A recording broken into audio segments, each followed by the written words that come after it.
कसे आहात बालमित्रांनो? तुम्ही पण खूप खोड्या करत असाल ना? काय काय खोड्या करता बरं? कोणाच्या जर्सीवर मागून मी पागल आहे वगैरे असे काहीतरी चिकटवून देणं चिठ्ठ्या, किंवा चुपचाप कोणाचं दप्तर लपवणं. कितीतरी गमतीचे प्रकार करत असाल नाही? पण एक गोष्ट आहे, खोड्या करणं चांगलं आहे, काही वाईट नाही त्याच्यात, पण गमतीपर्यंतच बस. त्यापासून कोणाला वाईट नाही वाटलं पाहिजे, कोणाचं काही नुकसान नाही झालं पाहिजे. खोड्या नाही केल्या तर आपलं जीवन निरसच होऊन जाईल. माणसाच्या जीवनातील ताणतणाव दूर व्हावा म्हणून तिथपर्यंत या खोड्या बऱ्या आहेत, पण यापासून कोणाला काही दुखापत नाही झाली पाहिजे. अशा अनेक खोड्या तर अकबर बिरबलच्याही चालायच्या. तेनालीरामसुद्धा खोड्या करायचा. या सगळ्या गोष्टी तर तुम्ही ऐकल्याच असतील. तर अशाच एका गोपाल नावाच्या व्यक्तीची गोष्ट मी तुम्हाला सांगणार आहे. तो एका न्हाव्याचा मुलगा होता आणि एका राजाच्या दरबारात तो काम करायचा. काम म्हणजे न्हाव्याचं काम करायला जायचा तिथे. त्याला काही तिथे फारसा पगार नव्हता आणि त्याची बायको खूप कंटाळली होती आपल्या दारिद्र्याला.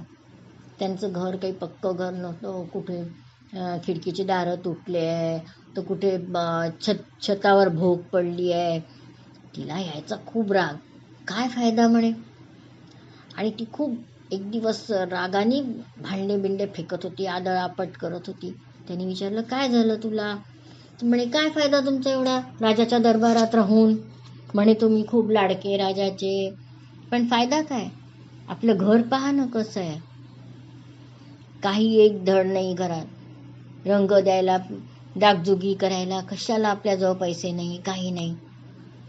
तर तो म्हणाला, अगं चिडू नको, थोडा धीर धर. एक काम कर, तू खूप मस्त स्वयंपाक कर, मी राजाला जेवायला बोलवतो म्हणे. तिला आपल्या नवऱ्यावर विश्वास होता.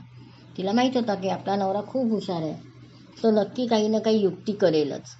म्हणून तिने खूप मन लावून स्वयंपाक केला. छान छान पदार्थ बनवले.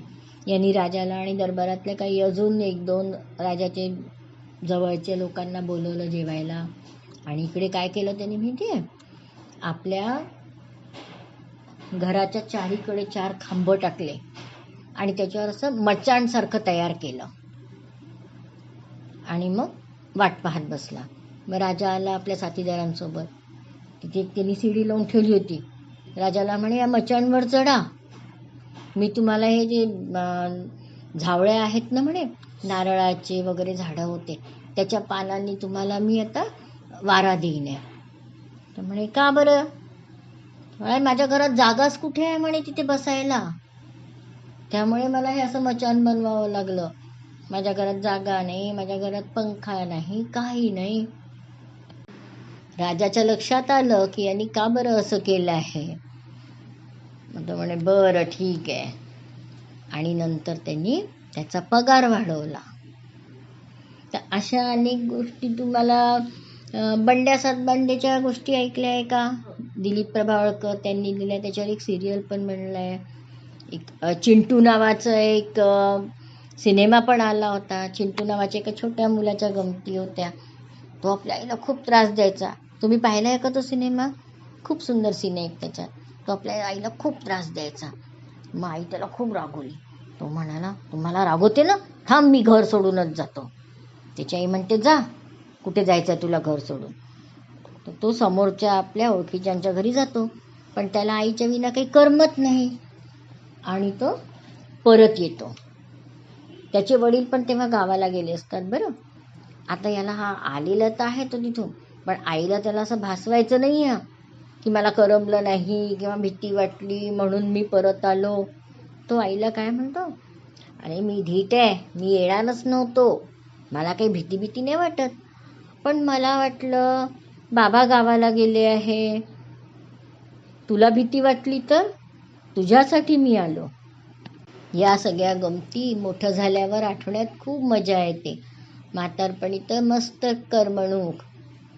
तुम्ही पण काय काय अशा गमती जमती करता, काय काय खोड्या करता, आठवून बघा. आत्तापर्यंत कोणाकोणाला त्रास दिला आहे का? त्याच्यानंतर मग ज्याची गंमत केली त्याच्याशी तुमची कट्टी झाली की अजूनही बट्टी आहे.